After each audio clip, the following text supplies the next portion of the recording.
Ever wondered what it's like to fight a fire without actually being in danger? That's exactly what the Shokunin team experienced in our latest VR training session. Using VR headsets and hand tracking, the team jumped into virtual reality to tackle real world safety scenarios. From handling fire extinguishers to spotting safety hazards, everyone got hands on experience in a safe environment. Everyone wanted to beat the clock in our firefighting challenge, and the competitive spirit made learning even more fun. The best part, seeing their reactions when they successfully put out their first virtual fire. ಹಾಗೆ 3D use ಮಾಡೋದ್ರಿಂದ first time 3D use ಮಾಡಿ ನೋಡಿದ್ವಿ. ಯಾಕಂದ್ರೆ ನಾವು ಯಾವತ್ತೂ use ಮಾಡಿಲ್ಲ. 3D ಮಾಡೋದ್ರ ಖುಷಿ ಆಯಿತು. ಸೊ ಚೆನ್ನಾಗಿದೆ ಅನಿಸುತ್ತೆ. Here at VR Ready, we're excited to bring these immersive training experiences to more teams.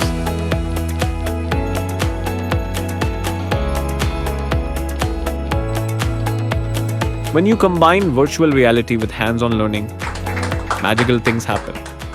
This is just the beginning.